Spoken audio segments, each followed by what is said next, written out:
ನಮಸ್ತೆ ವೀಕ್ಷಕರೇ, ನಾನು ಕಬಾಬ್ ಮಾಡಲು ಅರ್ಧ ಕೆಜಿ ಚಿಕನ್ ತಂದಿದ್ದೀನಿ. ನೋಡ್ರಿ, ಚಿಕನ್ ಕಬಾಬ್ ಮಾಡ್ತಾ ಇದ್ದೀನಿ. ಅದಕ್ಕೋಸ್ಕರ ಇದನ್ನ ಮೊದಲಿಗೆ ತೊಳ್ಕೊಳ್ತೀನಿ.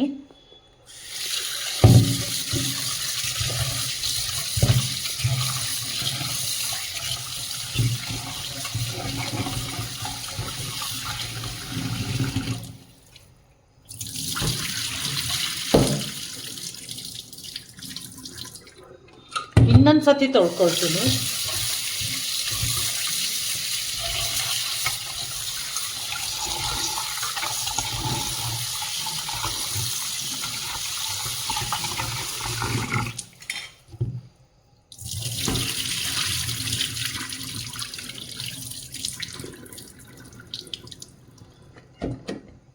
ಇದೆ ತೊಳ್ಕೊಂಡು ಇದನ್ನ ಚೆನ್ನಾಗಿ ಹಿಂಡಿ ಒಂದು ಒಣ ಬಟ್ಟೆಗೆ ಹಾಕ್ತೀನಿ.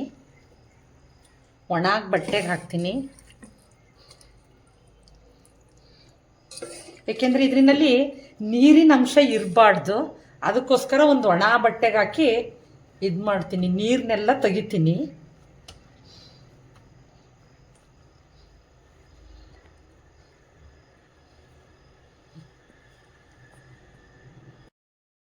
ನೋಡ್ರಿ, ಚಿಕನ್ ಕಬಾಬ್ ಮಾಡಲಿಕ್ಕೆ ತೊಳೆದು ಒಂದು ಒಣ ಬಟ್ಟೆಯಲ್ಲಿ ನೀಟಾಗಿ ನೀರನ್ನ ತೆಗೆದು ಇಟ್ಕೊಂಡಿದ್ದೀನಿ.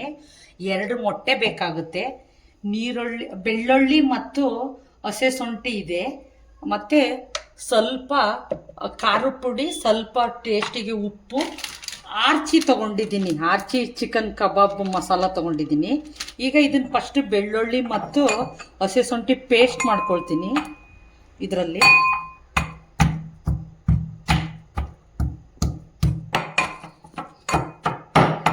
ನೋಡಿ ವೀಕ್ಷಕರೇ, ಈ ಚಿಕ್ಕ ಒರಳಿನ ಸಹಾಯದಿಂದ ಹಸೆ ಶುಂಠಿ ಮತ್ತು ಬೆಳ್ಳುಳ್ಳಿ ಪೇಸ್ಟನ್ನು ತಯಾರಿಸ್ಕೊಂಡಿದ್ದೀನಿ.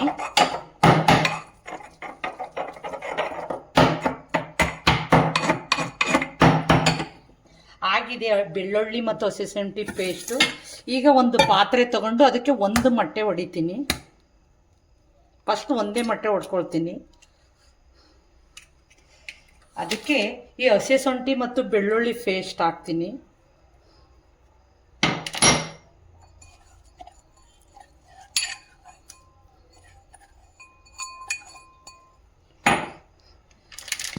ನಾನು ಆರ್ಚಿ ಕಂಪ್ನಿಯ ಚಿಕನ್ ಕಬಾಬ್ ಮಸಾಲ ತಗೊಂಡು ಬಂದಿದ್ದೀನಿ.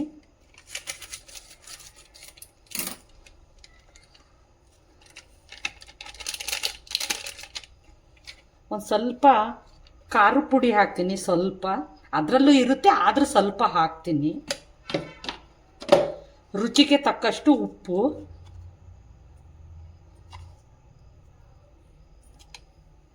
ಸ್ವಲ್ಪ ಅರಿಶಿನ ಪುಡಿನೂ ಹಾಕ್ತೀನಿ.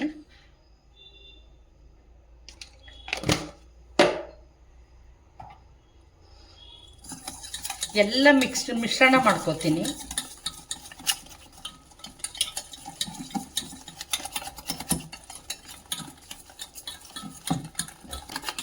ನೋಡಿ, ಸ್ವಲ್ಪ ಕಡಿಮೆ ಅನ್ನಿಸ್ತಾ ಇದೆ, ಅದಕ್ಕೋಸ್ಕರ ಇನ್ನೊಂದು ಮೊಟ್ಟೆ ಹೊಡ್ಕೊಳ್ತಾ ಇದ್ದೇನೆ.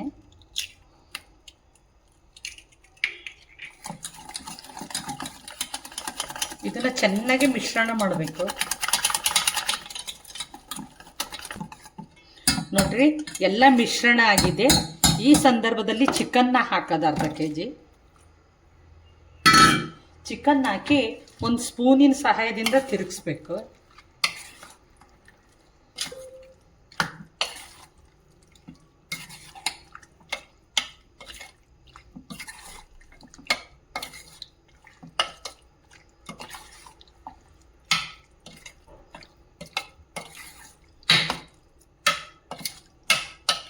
ಈಗ ಇದೊಂದು ಅರ್ಧ ಗಂಟೆ ಬಿಡಬೇಕಾಗುತ್ತೆ. ಆಮೇಲೆ ಎಣ್ಣೆಯಲ್ಲಿ ಕರಿಯೋದಿದೆ. ನೋಡಿ ವೀಕ್ಷಕರೇ, ಇದು ಒಂದು ಅರ್ಧ ಗಂಟೆ ಆಗೋಗಿದೆ. ನೋಡಿ,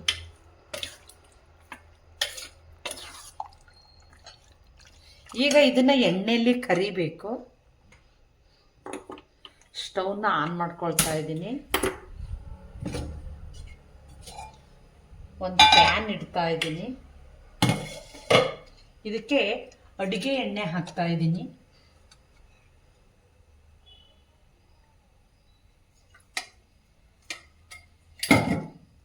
ಎಣ್ಣೆನ ಸ್ವಲ್ಪ ಹೊತ್ತು ಕಾಯ್ಲಿಕ್ಕೆ ಬಿಡಬೇಕು.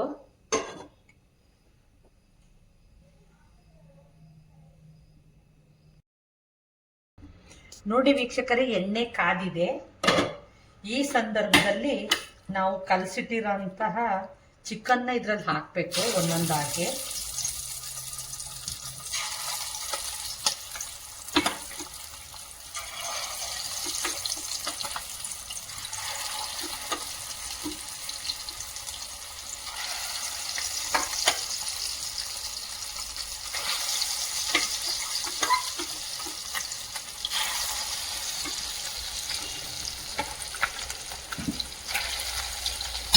ಹಾಕಿ ಮುಚ್ಚಿಡಬೇಕು ಒಂದು ಸ್ವಲ್ಪ ಹೊತ್ತು ಬೇಯೋವರೆಗೂ.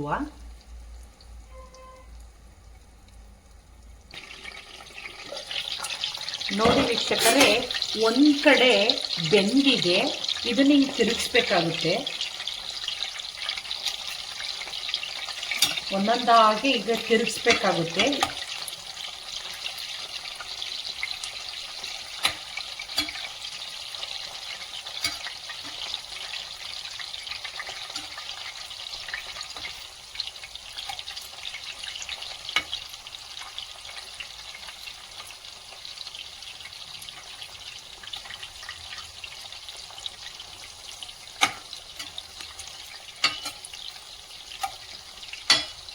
ಎಲ್ಲವನ್ನು ತಿರುಗಿಸಿ ಮತ್ತೆ ಈ ಗಾಜನ್ನ ಮುಚ್ಚಬೇಕಾಗುತ್ತೆ. ಇನ್ನೊಂದು ಸ್ವಲ್ಪ ಬೇಯಬೇಕದು, ಇನ್ನೊಂದು ಮುಖ. ನೋಡಿ ವೀಕ್ಷಕರೇ, ಎರಡೂ ಮುಖ ಬೆಂದಿದೆ ಈಗ ಚಿಕನ್ನು. ನೋಡಿ, ಎರಡೂ ಮುಖ ಬೆಂದಿದೆ. ಈಗ ನಾವು ಒಂದೊಂದಾಗೆ ತೆಗಿಬೇಕು.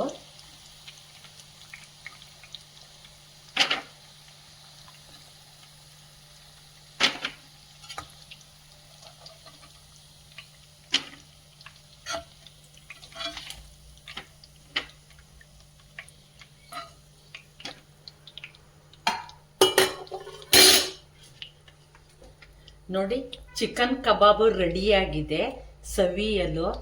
ನಾನು ಮಾಡಿದಂತಹ ಚಿಕನ್ ಕಬಾಬು ನಿಮಗೆ ಇಷ್ಟವಾಗಿದ್ದರೆ like, comment, share, subscribe my channel. Thank you.